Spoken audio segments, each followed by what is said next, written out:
Halo, assalamualaikum. Ketemu lagi bersama aku, Emi Pranita. Di video kali ini, aku bakal sharing ke bunda-bunda semua 8 kesalahan dalam menyimpan ASI pra. Sebelum kita lanjut ke videonya, sebaiknya bunda-bunda yang baru menemukan channel aku subscribe dahulu ya, agar mendapatkan informasi penting dari channel aku.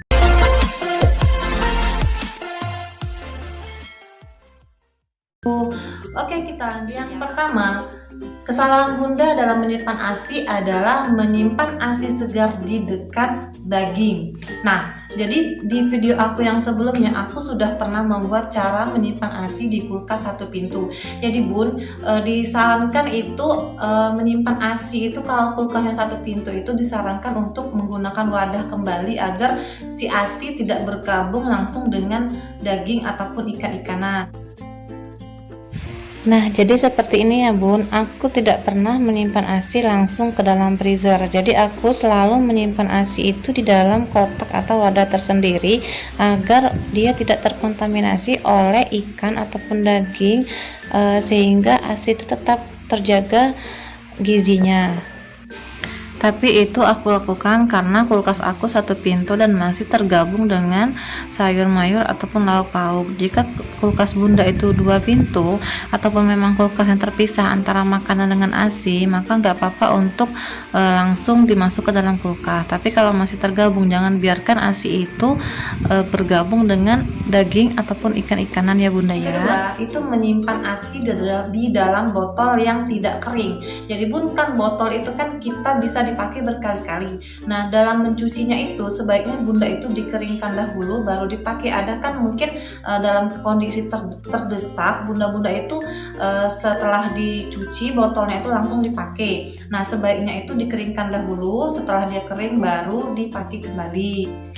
Karena tetesan air yang tertinggal di botol itu salah satu penyebab kuman atau bakteri yang akan menempel di ASI yang kita simpan.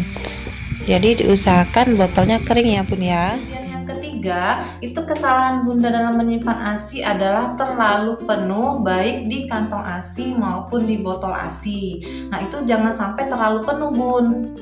Karena kalau terlalu penuh itu bisa-bisa terjadi lonjakan sehingga tutup botol itu terbuka, ataupun kantong ASI-nya itu juga terbuka atau malah pecah atau bocor sehingga terjadi kemungkinan terkontaminasi bakteri ataupun kuman-kuman lainnya.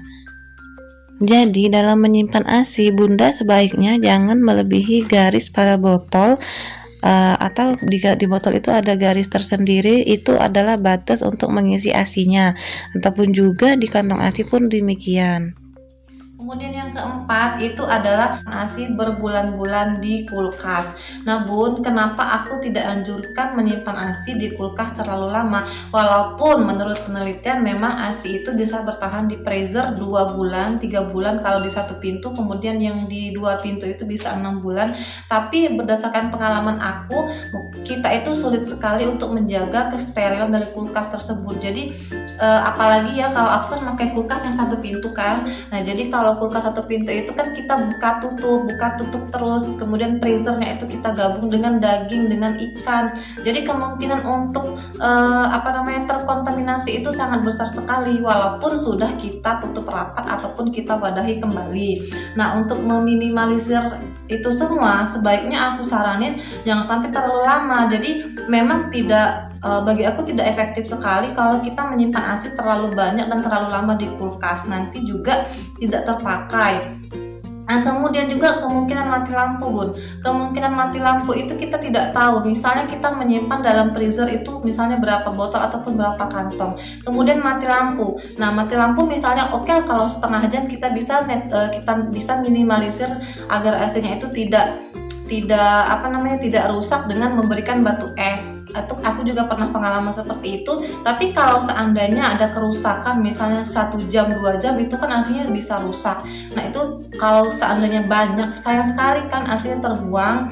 Nah, itu jangan sampai terlalu lama bun. Kalau aku sih paling 2 minggu atau 1 bulan. Jadi aku kalau misalnya pompa, siangnya pompa harus dapat 4 botol, malamnya harus dapat 4 botol.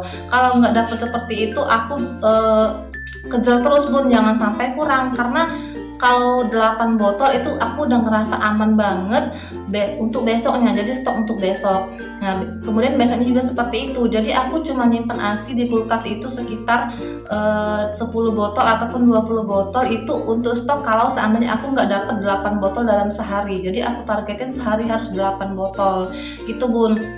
Jadi nggak terlalu banyak nyimpen ASI di kulkas.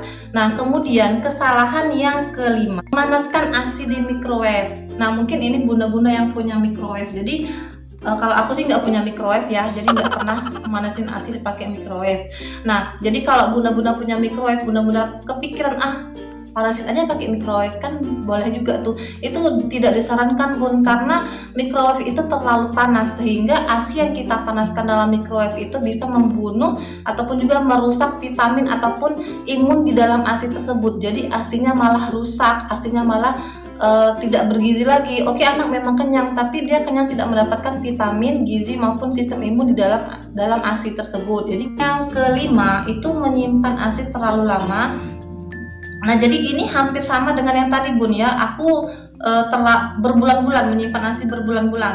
Nah, kalau ini terlalu lama. Kenapa terlalu lama? Ada orang yang menyimpan ASI 12 bulan, bahkan ada yang 2 tahun. Memang katanya kalau freezer yang nggak pernah dibuka ataupun memang sterilnya terjaga itu memang mungkin 12 bulan itu bisa bertahan. Tapi kalau kita yang masih campur ataupun 2 pintu, aku nggak yakin, Bun, kalau seandainya ASINya itu tidak terkontaminasi. Karena kita kan kemungkinan keteledoran kita itu kan ada. Jadi memang ditakutkan ASINya itu rusak. Nah, yang dikhawatirkan menyimpan ASI terlalu lama ini adalah vitamin C-nya itu juga bisa rusak. Jadi ASI yang simpan kemudian dalam kulkas terlalu lama, nanti ditakutkan vitamin C itu berkurang. Nah, kalau vitamin C-nya itu berkurang, otomatis anak kan juga bukan malah mendapatkan vitamin, malah mendapatkan penyakit. Jadi, Bun, hati-hati sekali kita dalam menyimpan ASI ya. Kemudian yang keenam, membekukan kembali ASI sisa. Nah, jadi dulu aku juga pernah berpikiran bahwa ketika satu dot kecil, misalnya aku kasih 100 ml anak aku dot kecil, ternyata dia cuma minum 60 ml.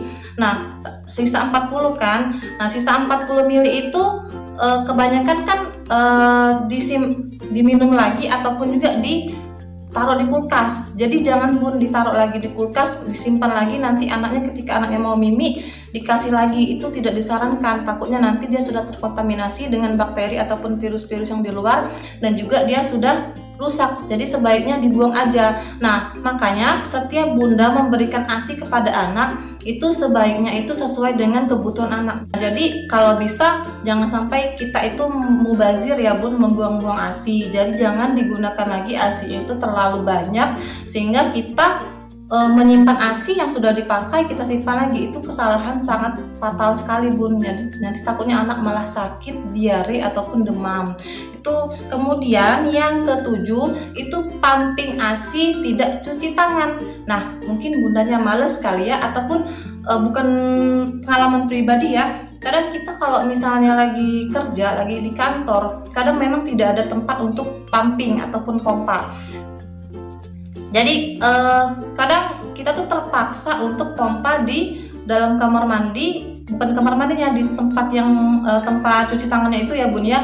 Tapi kita tuh malas cuci tangan, ataupun kita berada di kamar, misalnya di kamar atau di ruangan, tapi tidak ada tempat cuci tangan, kita malas untuk cuci tangan.